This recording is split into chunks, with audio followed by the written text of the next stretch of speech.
آمنت بالله وملائكته وكتبه ورسله واليوم الآخر والقدر خيره وشره من الله والبعث بعد الموت لا إله إلا الله آمنت بالله وملائكته. Assalamu alaikum wa rahmatullahi wa barakatuh.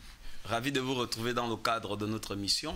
Aujourd'hui, nous allons aborder le thème tradition et religion au Gabon, enjeux et perspectives. Comme vous le savez, toujours accompagné de mes invités, que je me fais le plaisir de vous les présenter. Monsieur Akono Abdallah, salam alaikum. Wa alaikum salam. Merci d'être parmi nous afin de nous éclairer sur ce thème qui vous a passionné. Je suis ravi d'être souvent invité à votre émission. En face de vous, c'est Madame Benga Bengone. Vous êtes communicatrice traditionnelle ou communicateur traditionnel. Je m'appelle Fatima, je suis musulmane. Ah, ouais, vous êtes aussi musulmane. Depuis 2004 au Maroc. Ah, d'accord. Donc, Madame Bengone Benga Fatima, salam alaikum. Alaikum salam. Merci de nous faire l'amitié d'être ici, malgré vos multiples occupations. Je vais vous convier à regarder cet élément. On se retrouve juste après. D'abord, la religion n'existe pas. C'est un mot récent inventé par les Romains. Il est d'origine latine. C'est quand Rome a commencé à dominer le monde. Donc c'est un mot inventé, mais quand il a inventé, toutes les réalités qu'elle prétend couvrir existaient déjà. Donc il n'a apporté aucun enseignement, disons, différent de l'enseignement qui existait avant. Et que par conséquent, il faut l'effacer au détriment, au profit plutôt de la tradition. C'est seule la tradition qui existe. Et que si on pose en Africain la question de savoir si la religion existe en Afrique, elle va elle-même se poser des questions avant de répondre. Parfois même, elle va dire non. Mais si on lui demande si la tradition existe en Afrique, il n'aura aucune hésitation, il dira oui. Donc c'est qui prouve que, effectivement, le mot religion est utilisé pour s'aimer la zizanie, entre guillemets, pour tromper les gens, parce qu'on oppose religion et tradition. Or, les deux termes couvrent exactement la même réalité. Et donc, j'ai dit non, traditions, elles sont antérieures à toutes les autres traditions. Elles existent plus de 1000 ans avant la Bible, avant l'Ancien Testament, plus de 2000 ans avant le Nouveau Testament et plus de 3000 ans avant l'apparition du Coran. Ouais, Monsieur Abdallah, je vous ai vu regarder cet élément avec beaucoup d'attention, à chaud comme ça. Bon, il fait bien de nous situer sur l'origine des termes. Parce que c'est la religion, le terme il est d'abord d'origine latine. Okay? Et on a souvent tendance à vouloir confondre religion et tradition. Or ici, la religion est un fait traditionnel, okay? C'est un fait culturel.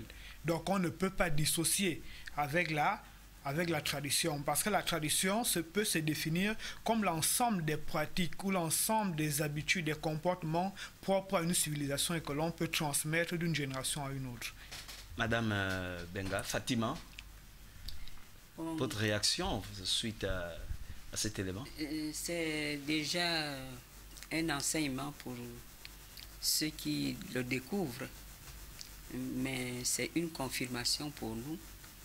La religion a été créée par les hommes, la religion est culturelle, or la tradition est née avec l'homme. C'est pour cela qu'il rappelle l'arrivée du Coran, l'arrivée de la Bible, c'est tellement loin. Alors que la tradition qui comporte des rites, de tous les rites, est bien longtemps, très longtemps avant cela. Monsieur Akono, vous avez tenté de donner quelques éléments définitionnels de la tradition, mais qu'est-ce que l'on peut attendre par religion? Ici, bon, définir une religion, tout dépend du contexte. Okay? Ici, la religion peut être comme l'ensemble des pratiques et des croyances propres à un groupe, propres à une communauté ou à un groupe de personnes. Okay? Ici, on peut également présenter la religion comme étant le fait de s'occuper d'une nature supérieure, okay? Que l'on peut qualifier de divine et qui détermine la destinée de tout un chacun. Madame Benga, existe-t-il un rapport entre la religion et la tradition, ou bien autrement dit, peut-on envisager une cohabitation entre ces deux termes? Mais la cohabitation, vous avez entendu M. Akona répondre tout à l'heure que la religion est un fait traditionnel. Ce qui gêne l'homme d'aujourd'hui, surtout le Gabonais d'aujourd'hui, c'est de pratiquer le déni de sa tradition. C'est ce qui fait qu'il ne peut pas comprendre la religion. À partir du moment comme on dit que l'Afrique est le berceau de l'humanité, il ne comprend pas que ces religions sont, comment dire, ce sont des traditions africaines qui sont à la base de toutes ces religions-là. Nous regrettons le fait que ça soit dans un contexte politique donné, qu'il y ait la propagande là-dessus, mais si on était resté seulement que la religion est un fait traditionnel, et la religion est très importante à l'homme parce qu'à l'intérieur de la religion, on devait trouver la spiritualité. Malheureusement, la plupart des religions pratiquées dans ce pays, en dehors du soufisme dans la religion musulmane, oui, le reste est vidé de la spiritualité. Alors que dans nos traditions, la spiritualité et l'éducation permanente a fait que l'Africain devienne prospère. C'est-à-dire, lorsque l'Africain connaît sa tradition, il est à l'image d'un arbre qui est bien enraciné, et vous allez remarquer que si le vent souffle, il n'y a que les feuilles qui tombent. Ce ne sont pas les branches, ni le tronc, ni les racines. Voilà ce que c'est la tradition par rapport à la religion. Mais, Monsieur Akono, vous qui êtes fidèle musulman, dans un hadith rapporté, que je vais citer ici, le prophète, paix et bénédiction soit sur lui, a dit « J'ai été suscité pour parfaire les bonnes mœurs ». Encore, autrement dit, il a été suscité pour parfaire les bonnes traditions ou les bonnes coutumes. Mais, Monsieur Akono, est-ce que l'on peut dire que la religion est à l'origine de la perte de nos valeurs traditionnelles? Bon, il faudrait d'abord situer, pour compléter ce que Mme Benga était en train de dire, le débat naît parce qu'on veut dissocier la tradition africaine des religions importées. C'est là où tout le débat naît, d'accord? Donc aujourd'hui, est-ce que la tradition peut être la tradition peut être à l'origine? La religion. Est-ce que la religion peut être à l'origine de la perte de nos traditions, nos valeurs traditionnelles? Ici, il faut comprendre que nous nous inscrivons dans un conflit de culture. Nous avons une culture orientale, nous avons une culture occidentale, ces deux différentes cultures sont venues se frotter à la culture négro-africaine. Donc ici, on rentre dans une compétition où les cultures les plus fortes vont vouloir dominer sur les autres. Et du coup, lorsque nous regardons aujourd'hui au Gabon, parce qu'on prie dans telle église, parce qu'on est peut-être musulman, on ne veut plus s'intéresser à sa propre culture. On rejette complètement tout ce qui peut nous apporter une certaine dose de spiritualité qui provient de notre culture, parce qu'on dira que ce sont les choses peut-être mondaines. Alors qu'ici, on gagnerait à trouver une certaine substance à l'intérieur de nos traditions, dans le but, dans un monde moderne, nous élever et comprendre même le paysage religieux dans lequel nous nous plongeons. Parce que lorsque nous sommes bien édifiés sur les aspects spirituels à l'intérieur de nos cultures et à l'intérieur des religions importées telles que le christianisme, l'islam, nous pouvons plus ou moins nous retrouver et les pratiquer aisément. Madame Benga, je veux me tourner vers vous qui êtes traditionnaliste. Vous êtes musulmane, vous m'avez dit que depuis 2004, vous êtes converti au royaume de Chérifin du Maroc. Et suite à ce hadith, donc c'est ces propos de notre noble prophète qui dit qu'il a été suscité pour parfaire les bonnes cultures, les bonnes traditions. Est-ce que vous qui êtes musulman, il y a une incompatibilité entre votre pratique traditionnelle et votre pratique religieuse? Non. Est-ce que l'islam vous a interdit de pratiquer votre tradition? L'islam est dans la tolérance. Je réponds, lorsque la religion musulmane est née, elle est née dans un contexte de tumulte, de comportement déviant. Donc, quand il ramène cette religion-là, quand il parle de mœurs, de bonne culture et tout ça, c'était qu'il y avait des perturbations. Il en est de même que la naissance de la religion, que le catholicisme dans la religion romaine. Donc, c'est des endroits où, même à l'époque de l'Égypte, c'est l'histoire qui nous l'enseigne, les Noirs qui étaient en Égypte, qui pratiquaient la spiritualité et qui avaient fait de ce royaume la puissance, la plus grande puissance non égalée jusqu'à aujourd'hui, ne comprenaient pas le comportement de leurs frères de l'autre côté du Nil, de l'Arabie. Parce qu'ils étaient de bonnes mœurs, c'est-à-dire tout était permis. Alors que quand on était en Égypte, la spiritualité avait mis un cadre où il n'y avait pas de débordement. Il en est de même que les autres qui venaient de Grèce, parce que tout cela, ce sont des Noirs. Donc, ces comportements déviants qui, lorsque Dieu a inspiré notre prophète, il était obligé de chercher à cadrer.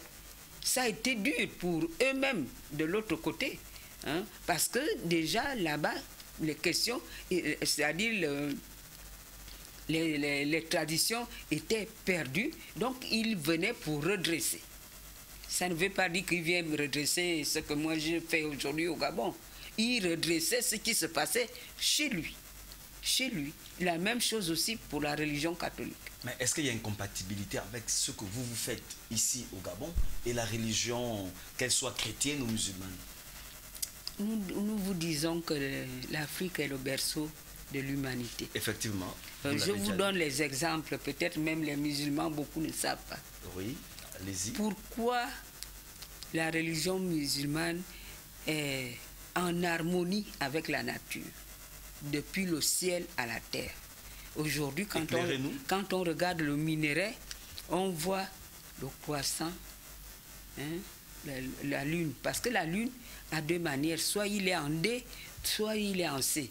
Lorsque on soigne, lorsque nous soignons nos malades, nous, quand on veut détruire quelque chose, nous partons lorsque la lune est en D, parce que c'est détruire. Mais lorsqu'on construit, on va lorsque la lune est en C. Alors donc, lorsque la religion musulmane, qui est la fille de la tradition africaine, il ne faudrait pas qu'on se leurre. Expliquez-nous, parce que là, moi, je suis perdu, madame. Non. Le royaume de l'Égypte partait de l'Arabie jusqu'en Perse. Oui. Et tous étaient noirs. Effectivement. Voilà. Donc, quand il voudrait redresser le désordre qui était chez lui, il a quand même un fondement traditionnel. Donc, à partir de ce moment-là, on retrouve les mêmes symboles. Nous avons le rapport à la terre. Lorsque le musulman met la tête au sol. Oui. Pourquoi? Parce qu'il n'y a que le sol pour digérer les ondes négatives. Et vous remarquez même ça dans le veuvage chez nous, ou bien lorsque vous voulez vraiment, lorsque l'Africain veut accéder à des mondes supérieurs, il ne ferait pas ça sur un lit avec un matelas. Il dort au sol parce que il n'y a que la terre pour aspirer les ondes négatives. Il y a aussi la purification. Vous n'allez pas demander ce qui est propre alors que vous-même, vous êtes souillé. Vous êtes obligé de faire les ablutions. Ça existe dans nos traditions. Une fois qu'on a terminé, qu'est-ce qu'on fait? Nous élevons nos mains. Il faudrait que le musulman aille un peu dans le temple. Il va voir comment les gens, qui soufflent dans les mains. Dieu est en énergie. Allah, c'est une énergie. Et avec tous ces djinns, c'est eux qui soufflent. Et on on en absorbe dans le... Allez-y voir pour faire au moins le parallèle entre la religion musulmane et la tradition. Dans la tradition, il n'y a pas de mixité. Ouais. Vous irez aujourd'hui dans les villages, enfin, les femmes sont à la cuisine, les hommes au corps de garde. Il n'y a pas de mélange. Ceux qui sont mariés se mélangent quand ils rentrent dans leur chambre dormir. Mais la journée, chacun. Et quand vous allez dans les temples, vous verrez que les hommes sont d'un côté, les femmes sont de l'autre. Donc moi, quand je rentre à la mosquée pour aller prier, je ne suis pas choquée. Ce n'est pas la discrimination, comme le modernisme veut le dire, que voilà, on met les femmes de côté. Non. Non. Je peux m'arrêter là parce qu'il y a beaucoup plus à dire. Monsieur Akono, est-ce que nous pouvons dire que le monde africain a pris conscience de sa spiritualité avec l'arrivée des religions importées? Mais non, déjà, si nous raisonnons dans ce terme, c'est-à-dire que l'Afrique, vous soutenez que l'Africain avait négligé sa spiritualité. Mais moi, j'aimerais dire qu'ici, l'Africain a toujours été un être spirituel. D'accord? L'Africain a toujours été un être spirituel. L'Africain, quelle que soit la culture, a développé un rapport avec le divin à sa manière. D'accord? Or, ici, lorsque les religions importées arrivent, la caravelle nous amène la Bible, le Saint-Coran nous arrive du désert par les caravanes. Ici, on rentre dans une situation de conflit, d'accord, de civilisation. Chez nous, en région forestière, on nous impose la Bible par le fouet, pas parce qu'on l'a voulu. Ok? Dans la zone sahélienne, le Coran s'impose soit pacifiquement, soit par l'épée. Ok? C'était les deux voies généralement utilisées.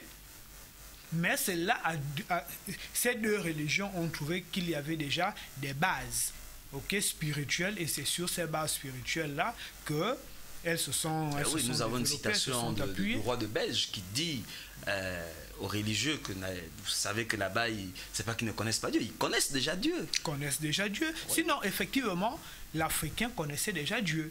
Parce que lorsque nous regardons, si nous prenons l'idée de Dieu à travers l'Omvet, qui est une culture typiquement enfant, et quand ici on vous explique déjà le rapport, la généalogie divine, jusqu'à la création même de l'univers, les énergies qui ont participé à la création de l'univers, qu'il y a un Dieu unique. Donc on n'est pas venu nous apprendre qu'il y avait un Dieu unique, on connaissait déjà qu'il existait un Dieu unique. Comment un papy qui n'a jamais touché la Bible va vous raconter comment le monde a été créé, parce que cela lui a été révélé par l'intermédiaire des ancêtres, et cela a été transmis de génération en génération. Madame, en quoi nos traditions peuvent contribuer au développement de notre pays, le Gabon? Mais la tradition, elle est dynamique. Notre tradition n'est pas statique. Elle est dynamique. Mais quand on voit aujourd'hui les filles qui oublient de s'habiller, des garçons qui vont à la dérive, à l'encontre de nos traditions? Mais à partir du moment, parce que dans nos traditions, oui, il y a les lois divines. Dieu a laissé ses lois. Une fois vous les transgressez, vous êtes frappé. Il y a des lois coutumières, les gens qui ont des totems à respecter, et ainsi de suite. Il y a les lois de la cité, du pays. Une fois que vous les transgressez, on connaît la maison où tous ceux qui ne respectent pas la loi se retrouvent. Donc, nous sommes frappés de ces trois choses-là. La personne qui ne veut pas, l'Africain est d'abord spirituel. Il vit dans un continent spirituel, nous qui sommes de la forêt. Si vous n'êtes pas spirituel, quand vous marchez en brousse, si vous ne regardez pas en même temps en haut, en même temps en bas, à gauche et à droite, il faut être élevé pour pouvoir marcher dans la forêt. Si vous, même ceux qui sont dans les plateaux ou dans les plaines, si vous n'êtes pas élevé, vous ne pouvez pas marcher dans la plaine. Parce qu'il y a des moments, la vipère se confond avec la végétation. Donc, nous sommes des personnes élevé, spirituel, qu'on le veuille ou pas. Ce n'est pas nous, c'est Dieu a fait Dieu a diversifié sa création. Voilà ce que nous sommes. Donc, si nous on se dit, bon, nous sommes modernes, j'extirpe de moi tout ce qui est spirituel, tant pis pour toi. Tous ceux que vous voyez qui meurent ou qui ont des problèmes sont avertis d'avance. Hein. C'est-à-dire en dormant, on vient vous dire que comme vous ne voulez pas respecter, on est obligé de vous retirer de la terre. L'Africain est averti. L'Africain, on ne le prend pas comme un voleur, comme on dit que la mort vient. Non, non, non. Non, nous avons cette capacité naturelle. Naturelle. Or, si les jeunes aujourd'hui ne veulent pas savoir qu'on a un cadre naturel qui nous impose la pratique de la spiritualité, hein, mais tant pis pour eux. Hein. D'abord, ces enfants-là sont les fruits des mères. Parce que c'est à la mère qu'on a donné le rôle d'épouse, hein, de mère et de citoyenne. Donc, c'est elle qui est chargée de la transmission, y compris si aujourd'hui les gens ne respectent pas la religion, ce sont les femmes qui transmettent tout ça. Mais madame, c'est vrai que vous ne monopolisez pas la parole, mais il y a une question qui vient lorsque vous parlez des mères. Aujourd'hui, nous entendons ici et là qu'il y a des mamans qui disent à leurs filles, « Ah, voilà, tu es déjà une fille, non ?» Donc, qui les envoient pratiquer un métier qui n'est pas noble. Mais est-ce qu'on peut dire aussi que ces mamans-là ont failli? Mais bien sûr, mais le résultat sera là. Le petit-fils va boire les cobolos. Et pourtant, la mère n'a pas dit ne sait même pas que le fait d'envoyer sa fille à la prostitution, le fils qui naîtra de là ne sera pas dans les normes. C'est-à-dire que l'Africain comme le musulman a des djinns. Comme nous avons nos ancêtres. Il faut faire le parallèle avec ces religions-là pour mieux comprendre. Donc, vous n'êtes pas libre de faire ce que vous voulez. Parce qu'il y a des gardiens qui sont autour de vous. Alors, une fois que vous transgressez, vous serez frappé. Inutile d'accuser le grand-père ou la grand-mère. Est-ce que l'on peut dire que la prolifération des églises importées là au Gabon est à l'origine des maux que connaît notre pays? Bon, Madame Benga fait bien de dire que le monde est un monde organisé, structuré, hiérarchisé et fonctionnant avec des principes. Il faut déjà voir quels sont les principes qu'on vend ou bien dont on fait la promotion dans ces églises-là. Ok? Et dans ces mosquées aussi. Et également dans nos mosquées. Bon, moi je dirais que là, ici, tout dépend de la manière dont on y intègre et des objectifs de ce qu'on recherche dans ces églises ou bien dans nos différentes pratiques religieuses, qu'elles soient chrétiennes ou musulmanes. On va là-bas pourquoi est-ce qu'on sait réellement pourquoi on se retrouve à tel endroit, ok? Et quel est le résultat final escompté. Lorsqu'on a compris réellement cela, on peut être un acteur au développement de la nation. Or, aujourd'hui, il est difficile de percevoir l'impact de certaines religions. C'est quoi j'ai dit souvent? Oui, nous pratiquons toutes des religions importées, mais l'islam se démarque quand même. Parce que l'islam incite déjà l'homme au travail, rappelle les notions vertueuses telles que l'honnêteté, telles que l'humilité. Or, lorsqu'on va regarder chez certains, on encourage même à la paresse parfois. Ok?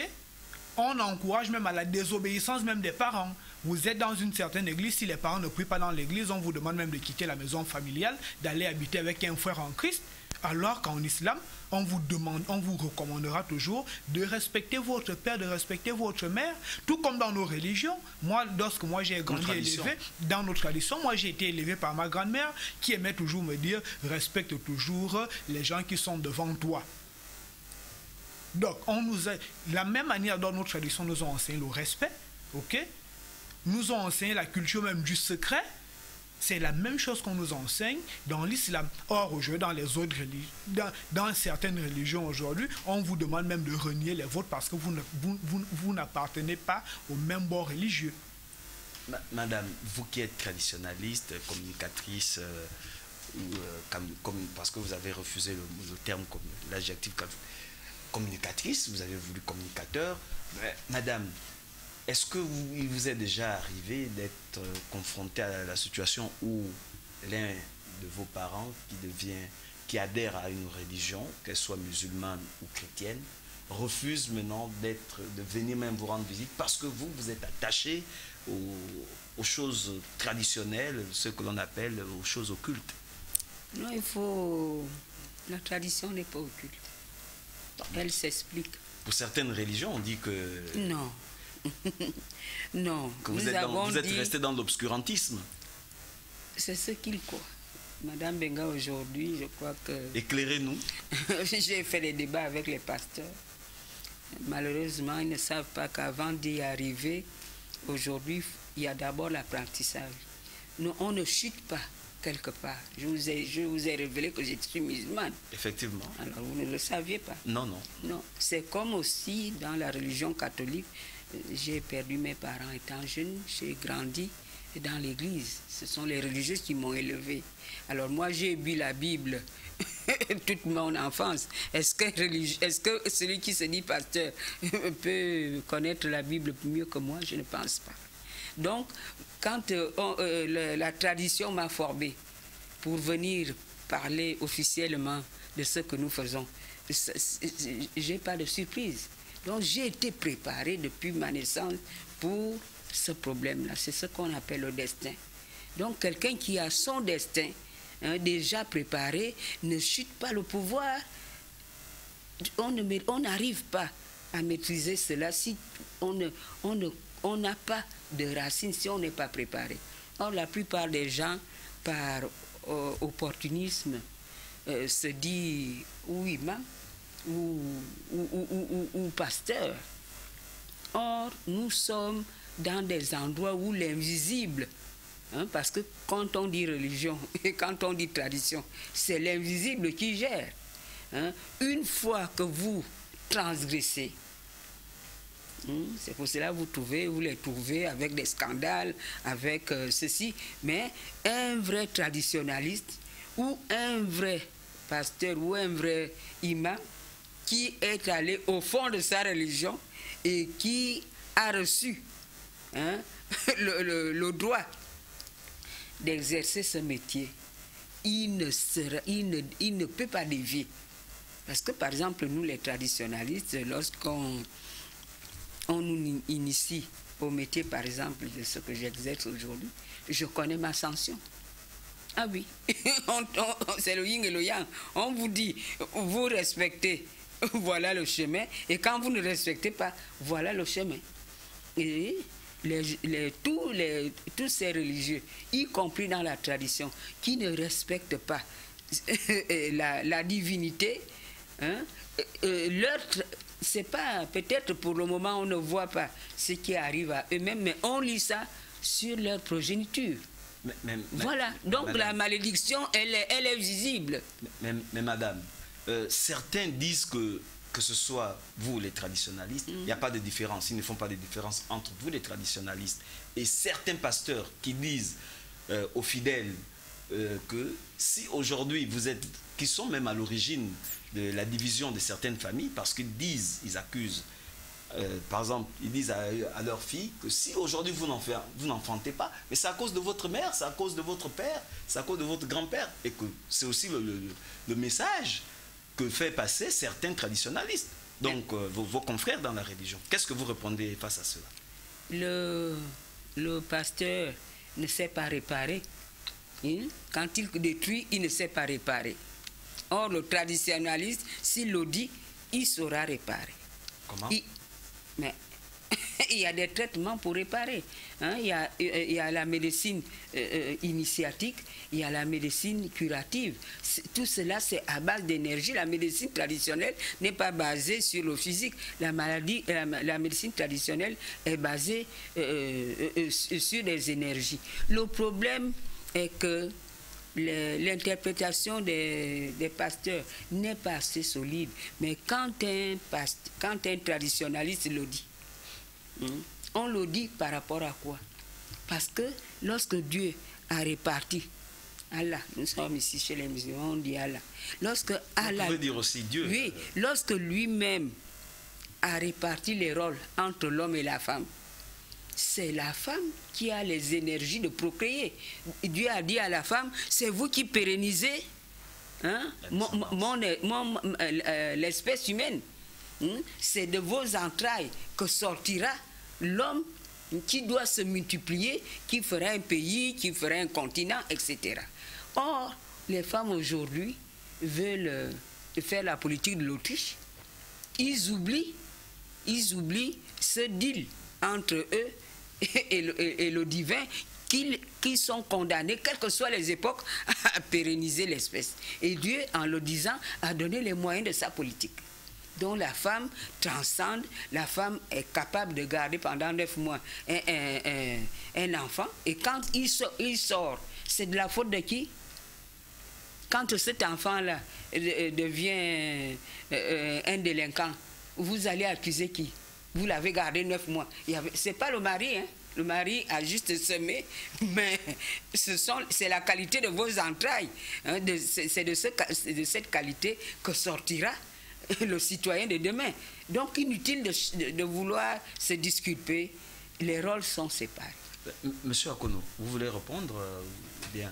Non, elle a quand même assez bien argumenté, mais il faut aussi comprendre qu'aujourd'hui, le paysage religieux est très délicat. Je me souviens, le président rwandais Kagame a pris la décision de fermer un peu plus de 2000 et 6000 églises parce qu'il ne comprenait pas que des personnes qui n'ont pas fait d'école de théologie, qui n'ont pas reçu une certaine préparation, du jour au lendemain se définissent comme étant hommes de Dieu. Non. Et il a pris cette décision. Ils ont des diplômes, monsieur Akono. Non, s'il a fait cela parce qu'il s'était rendu compte que beaucoup n'avaient pas reçu une certaine formation et au lieu d'amener les populations à s'émanciper, à s'enrichir ou à se développer sur le plan scientifique et sur le plan mondain, ils appauvrissaient même ou ils paupérisaient même les fidèles qui s'y rendaient dans leurs églises. Et aujourd'hui, on se rend finalement compte que nos traditions nous ont même rendus plus ou moins émancipés lorsque dans certaines régions, elles étaient pratiquées. Et lorsqu'on arrive à l'avènement de certains courants religieux nouveaux, depuis les années 90, on a un problème dans l'émancipation même de l'Africain, surtout dans la zone équatoriale. On a du mal à sortir de l'auberge parce que les fondements spirituels vers lesquels on veut nous emmener ne correspondent même pas à l'ordre divin. C'est plus des hommes qui veulent utiliser le divin pour leurs objectifs propres. Ok? C'est quoi j'ai dit souvent que je le réitère, l'islam, quelle que soit la partie du monde, sort quand même un peu du lot. Mais pourvu que la personne, le musulman, ait également le discernement. Sache que si j'ai affaire à quelqu'un, à un enseignement qui va m'amener vers la bonne connaissance et qu'il ait également le courage de rechercher aussi la bonne connaissance. Monsieur Akono, vous gardez la parole. La question qui me vient, c'est de savoir, est-ce que nos traditions sont en phase avec le développement que nous prenons ou la transformation que nous prenons? Ici, je parle là du Gabon. Est-ce que nos traditions sont en phase avec le développement de notre pays? Le développement est le propre de l'homme. L'homme, depuis sa création, n'est pas resté au même stade. Okay? Sur le plan économique, sur le plan politique, nous sommes allés d'évolution en évolution. Donc l'homme cherche toujours à améliorer ses conditions de vie. Donc ici, le développement, c'est ce processus-là qu'on va appeler développement. Donc, même dans nos villages, on était toujours en perpétuelle évolution. Les techniques de travail, les techniques de pêche, les techniques de chasse. Donc, tout a évolué. Quand vous regardez les sociétés primitives, on utilisait la pierre comme outil. Okay? Ensuite, on a utilisé les armes en fer. jusqu'à ce qu'on est arrivé à des stades plus ou moins avancés. Donc on ne peut pas dire que la tradition n'est pas en phase avec le développement. La tradition peut même nous amener vers le développement parce que le développement à un moment donné a une dimension plus ou moins spirituelle. Madame Benga, est-ce que le choix de la religion, la langue étrangère, hein, est-ce que le choix de la langue étrangère explique la difficulté que nous connaissons aujourd'hui au niveau du développement? Nous n'avons pas de langue commune, mais nous n'avons que du français. Est-ce que le choix... Le développement... Je sais que vous avez encore dit que c'était un état d'esprit. Non, le développement passe aussi par la modernisation de nos savoirs et savoir-faire traditionnels. On dit la religion est culturelle. Effectivement. Et le développement est culturel. Donc, nous avons des savoirs et des savoir-faire, des mines qui ne sont pas encore exploitées aujourd'hui. Au Gabon. Au Gabon. Parce que quand on parle de métiers, il faudrait que l'investisseur arrive pour créer des emplois, hein, et le salaire dans nos traditions, et quand même comme la religion musulmane, c'est pour cela que la plupart des musulmans ne sont pas salariés. C'est maintenant qu'on crée cette administration-là. Hein, parce que le salaire ne peut pas suffire entre amis et connaissances et parents. Hein, le salaire ne peut pas suffire. Donc, le musulman crée son propre travail. La plupart du temps, ils sont dans le commerce. Hein, et ils pratiquent ce qu'on appelle la finance islamique, qui sort de la solidarité familiale, parce que dans la famille, il n'y a pas d'intérêt. Vous n'allez pas, si vous avez un problème, mon petit frère a un problème, qui vient me voir, que ma soeur, si tu peux me dépanner. Si je dépanne mon petit frère, même si c'est un remboursement, il n'y aura pas un intérêt. Il va rembourser exactement quand on vous dit que ces religions-là viennent des traditions africaines. Donc, c'est que le développement, les langues étrangères n'ont rien à voir. Le développement, c'est quoi? Le développement, c'est amener au progrès. Le progrès, c'est partir de la difficulté à la facilité. La langue, c'est un moyen de communication. Lorsqu'on vous a enlevé de la difficulté, est-ce que j'ai besoin de parler arabe ou bien parler français? Mais je me sentirai à l'aise. Ça n'a rien à voir avec la langue de communication. Hein? Le problème est que les techniques ancestrales doivent être modernisées. Qu'est-ce qui a fait aujourd'hui le monde? Qui a fait la révolution industrielle? C'est le fer, à partir de l'esclavage, quand les Occidentaux ont été en contact avec la civilisation africaine, qu'il y a eu la révolution industrielle. Ils nous ont trouvés en train de travailler le fer. Parce que c'était une exigence d'abord. Avec le fer, on travaillait la terre. Avec le fer, on pouvait tuer les animaux. Et avec le fer aussi, on demandait l'enclume lorsque il fallait épouser une femme. Donc, ce fer-là, qui est sous nos pieds, hein, et qui est en nous, puisque l'homme est fait à l'image de son environnement, hein, le fer s'est révélé spirituellement parce que tout ce que Dieu a créé a une partie divine. Nous sommes à expérience humaine, les autres expériences minérales, les autres expériences végétales. Donc, si le fer, si le besoin se fait sentir à l'homme d'un contexte pour dire que, si on avait le fer, si on a besoin d'améliorer telle ou telle technique, il faut aller dans les mondes astraux où nous tous, nous avons le même dénominateur commun qui est spirituel. Le fer va se mettre à parler pour vous dire que si vous voulez une technique, c'est comme ça, c'est comme ça, c'est comme ça. C'est ce qu'on appelle les œuvres de l'esprit. Monsieur Akono, est-ce qu'on peut dire aujourd'hui que l'école du blanc est venue déraciner l'Africain de sa tradition? Parce qu'ils n'ont pris que des jeunes et laissé les papas à la maison, il y a eu une coupure. Ici, pour répondre à cela, je vais me référer à un classique de la littérature africaine, ok, avec l'aventure ambiguë. Là-dedans, il y a une citation qui m'a toujours marqué, c'est-à-dire que l'auteur dit « L'école où nous envoyons nos enfants tueront en eux ce que nous aimons et préservons à juste titre. » Ok? Donc ici, l'école telle que l'Occident nous l'a apportée, ce n'était pas pour nous emmener à l'émancipation. Non. Ils ont eu besoin à un moment donné de former des cadres locaux pour qu'ils soient leurs agents. Ok? Pour des objectifs bien précis. Donc c'était pas l'entrisme alors. Donc il fallait former des cadres qui devaient faire le sale boulot à leur place. Ok?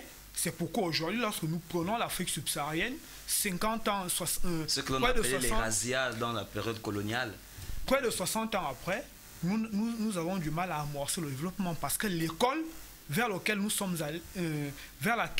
allés n'était pas là pour nous amener au développement, c'était pour nous utiliser spirituellement, physiquement, et aujourd'hui le résultat il est là. Donc l'école telle que l'Occident nous l'a apporté, c'était fait pour nous écarter complètement de notre culture qui nous portait vers un développement plus ou moins efficace et pratique. Madame, votre avis là-dessus, sur l'école du blanc? Mais l'école du blanc a tué le blanc lui-même. C'est aussi tué nos mais traditions. justement parce qu'eux, ils pensaient que l'éducation peut forger le destin de quelqu'un. Hein. Alors que l'éducation sans spiritualité, vous ne pouvez rien faire. Voilà le problème. Or, eux, quand ils ont amené cette école-là, ils pensaient nous pensionner éternellement et se développer. Mais leur école là-bas crée aussi le chômage de masse, le même chômage de masse que nous avons ici. Parce que vous ne pouvez pas sortir 1000 journalistes chaque année. Vous allez les mettre où? Alors que la spiritualité, non, inspirons-nous de notre forêt. Vous avez vu le chômage là-bas ou la grève? Non, parce que chacun a son métier. C'est comme ça l'Africain. Le métier est spirituel. La profession est spirituelle. Or, le fait de laisser la spiritualité de côté et de croire que le diplôme pouvait créer le destin, eux-mêmes, ils sont les premiers à s'embourber. Aujourd'hui, ils n'ont plus de croissance. Nous, on ne peut pas avoir le zéro puisque Dieu nous a gratifiés de toutes les matières premières. Mais eux, leur croissance, c'est pas, vous n'entendez pas que c'est zéro. Parce que quoi? Ils ont pensé qu'en créant la consommation de masse, ils feraient le profit. Mais non, l'homme sans spiritualité ne peut pas aller vers le développement. Parce qu'il faut aller puiser dans les mondes des galaxies divines, les outils de développement, puisque Dieu nous a donné les énergies de création. On a des énergies de création, nous avons les énergies de matérialisation. La femme a l'énergie de procréation. Donc, en nous élevant, nous devenons des dieux et nous pouvons inventer pour améliorer notre quotidien, pour améliorer la terre. C'est pour cela qu'on dit que la terre est notre mère. Nous qui sommes sur terre, nous vivons comme elle-même. Elle a des saisons, nous habillons, nous faisons la mode. Elle s'embellit, nous nous améliorons. Mais si nous, sans spiritualité, vidés de la spiritualité, mais qu'est-ce qui va arriver? Ce sera maintenant le fanatisme, l'ignorance et les comportements déviants. Quand on a la routine, on fait la même chose. Les comportements déviants nous attendent à la porte. Monsieur Akono, comment nos traditions, la question s'adresse à vous deux, je vais commencer par prendre votre avis, Monsieur Akono, comment nos traditions peuvent-elles nous aider à déconstruire des idées ou des opinions préconçues? Bon, idées ou opinions préconçues, tout dépend de là où on se trouve, tout dépend de la société. Ok?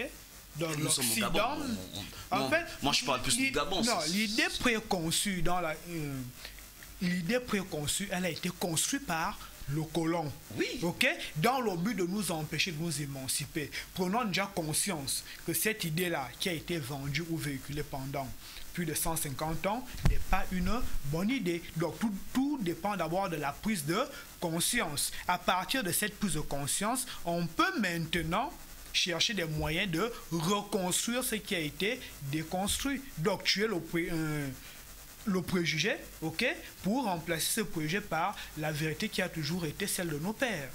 Ok? Donc, c'est d'abord un principe de prise de conscience et comprendre qu'ici, si nous sommes Gabonais, Fan et Kan pour nous, Nzebi, dans notre tradition, on peut trouver quelque chose de vertu, une vertu, et que ce qu'on nous a présenté comme étant une aberration n'est qu'une construction de l'Occident au but de nous écarter du droit chemin. Oui, madame. Mais le problème, lorsqu'on on va dans la négativité, parce que la négativité, ce que nous on appelle le vampire, c'est quand il n'y a pas de résultat sur ce que vous faites. Donc, au lieu de... Vous ne pouvez pas dire que vous avancez, vous faites du surplace, mais chez nous, vous faites le vampire. Je donne l'expression pour que les gens comprennent que c'est sans résultat. Lorsque le blanc lui-même, pensant qu'il y aurait un résultat sur les voies qu'il avait créées, alors que l'Afrique a la spiritualité qui lui permet de s'élever et de devenir Dieu, et de venir matérialiser, parce que le développement est une matérialisation, de venir mettre les outils de développement qui vont faciliter sa vie. Aujourd'hui, on peut faire le bilan. Qu'est-ce que ça nous a donné? Rien du tout. Donc, à nous maintenant, on s'est cogné le mur. Hein, on ne va pas avoir la figure bossée, on cogne ici, c'est une bosse. Il faut maintenant revenir pour restructurer notre société, mettre un cadre de la spiritualité. Hein, c'est ce que nos griots chantent encore jusqu'à aujourd'hui, c'est ce que le Mvet chante jusqu'à aujourd'hui, beaucoup d'épopées le font jusqu'à aujourd'hui. Donc, une fois que nous faisons, qu'on fait le retour, nous allons nous émanciper. Nous ne pouvons pas nous émanciper en étant sous le parapluie des autres. Non. Vous ne pouvez pas être musulman plus que l'arabe. Il est inutile d'aller lever la tête pour dire que, aller taper bomber le torse et taper sur votre poitrine pour dire que moi je suis plus musulman que l'arabe, mais on peut vous trancher la tête. Sachez que ces choses-là sont culturelles et vous avez votre propre culture. Enrichissez-vous. Parce que l'échange, le fait de rentrer dans la religion musulmane, ce n'est pas pour s'amuser, c'est pour s'enrichir. Il y a des choses dans la religion musulmane qui enrichissent, c'est l'échange. Donc, il faudrait regarder la positivité dans ces religions-là. Le zéro n'existe pas. Il ne faut pas dire que ce n'est que pour nous envoyer en enfer, non. Il faut maintenant trouver ce qui est positif et vous enrichissez dans la tradition pour mieux avancer. Vous gardez la parole. Je vais d'abord prendre votre avis sur cette question. Vous qui êtes communicateur traditionnel, vous qui êtes en plein dans la tradition, au sortir des élections 2016, nous avons vu le tissu, le vivre ensemble qui n'y est plus, qui n'existe plus. Les Gabonais sont maintenant un peu distants des autres. Qu'est-ce que la tradition peut faire pour que le vivre ensemble puisse revenir? Je vais vous dire quelque chose qui est particulier à mon pays. Oui. En tant que femme, ce sont les hommes qui créent les conflits. Est-ce que vous avez entendu au marché que les femmes se sont battues parce que l'un était de l'opposition et l'autre de la majorité? Jamais. Lorsqu'on enterre nos filles et lorsqu'on marie nos enfants, vous avez vu un jour que non, les pélégistes ne venaient pas. La femme gabonaise a mis un ciment. Alors, a mis quelque chose de formidable qu'on devrait vendre et vanter chez les autres. La femme gabonaise ne se mêle, est jaloux de son vivre ensemble. Ce qui fait que lorsque nous nous retrouvons, nous mettons pédégistes à côté, tout ce qui est à côté, même religion, on s'occupe de marier notre fille, on s'occupe d'enterrer nos morts. Derrière un homme se cache une femme. Pourquoi est-ce que la nuit, la femme ne peut pas siffler à son mari? Le problème est que lorsque nous, dans nos rites, dans nos façons de faire en Afrique, lorsqu'il y a un conflit, les hommes créent les conflits, mais ce sont les femmes qui les résolvent. Il y a des procédés. On avait fait un séminaire, c'est l'UNESCO qui nous avait soutenus. Les méthodes endogènes de résolution de conflits, nous les avons sur place. Chez les femmes, les femmes comme moi, lorsqu'il y avait ce genre de distinction, il y avait un rite qu'on appelait Andé Kongu. C'est ce rite-là qui faisait en sorte qu'on remettait les pendules, on remettait à zéro et on repartait. Donc il faudrait revenir à tout ça. Mais je ne vous coupe pas la parole. Le gouvernement va mettre un haut conseil des rites et des traditions. C'est une très bonne nouvelle. Donc, tout le monde sent le danger de ce que vous avez dit et la solution est en train de se passer. Monsieur Akono, rapidement, nous allons au terme de notre émission. Oui, j'aimerais d'abord, bon, il y a des propos de Madame Benga que, bon, j'aimerais un peu contredire. Parce qu'en islam, ok, en islam, l'arabe n'est pas plus supérieur qu'un non-arabe. Oui. Le noir n'est pas plus supérieur que le blanc n'est pas plus supérieur que le noir. C'est la théorie. C'est la théorie. Ce qui rend l'homme supérieur dans en fait, c'est la foi. Ok? Donc ici, aux yeux, en ces termes-là, moi je ne serais pas d'avis avec vous pour dire qu'on ne peut pas être plus musulman que l'arabe, mais ici c'est le degré de foi. Vous pouvez être pygmée, si votre degré de foi est supérieur à la foi d'un arabe, vous êtes agréé aux yeux de Dieu. Même si vous êtes esclave. Même si vous êtes esclave. On est agréé aux yeux de qui? De Dieu. Mais oui, ça, voilà. Je dis aux yeux des hommes, je vous ai dit qu'en allant chez les arabes, vous ne pouvez pas aller dire que je suis plus musulman que vous. Je n'ai pas parlé de Dieu. J'ai parlé de ce que les hommes font. Vous m'excusez. Nous arrivons pratiquement au terme de notre émission. Votre mot de la fin, c'est vrai que... Bon, oui, le mot de fin, je l'ai quand même préparé ici. Bon, ce que j'aimerais dire ici, c'est que bien que nos religions soient vertueuses, d'accord, elles ont gardé toute la vertu du temps de nos ancêtres, mais je pense que l'islam, aujourd'hui, reste la meilleure voie pour le monde actuel. Okay? Parce que chaque peuple, quelle que soit sa culture, trouvera dans cette religion les règles et les principes favorables à son émancipation physique, économique et spirituelle. Madame, votre mot de la fin. Bon, j'épouserai son mot de fin. Malheureusement, je reproche aux musulmans de ne pas bien connaître leur religion. Parce que s'ils connaissaient leur religion, je crois qu'ils ont plus de bonnes nouvelles à propager que les autres. Nous n'allons pas dire ce que font les autres, mais je dis la religion musulmane est très proche de la tradition africaine. Malheureusement, beaucoup de musulmans, comme je vous ai dit que lorsque vous, chez les autres, chez les hommes, étant culturels, en étant chez les hommes, c'est Dieu qui sait que nous tous, au niveau de sa foi, nous n'avons pas de distinction, mais avec votre peau, allez-y vous lever là-bas, non.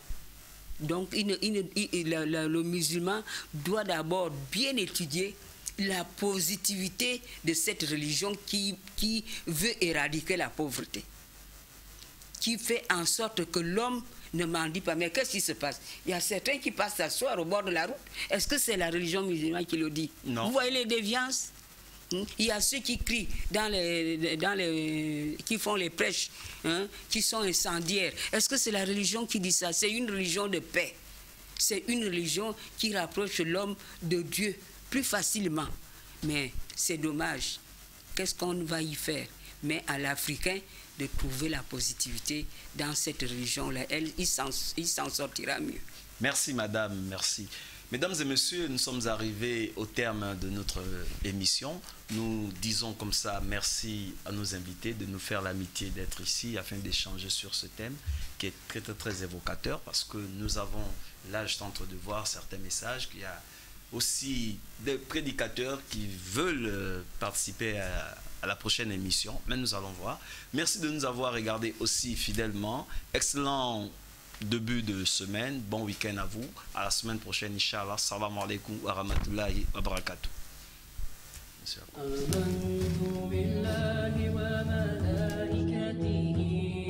وكتبه ورسله واليوم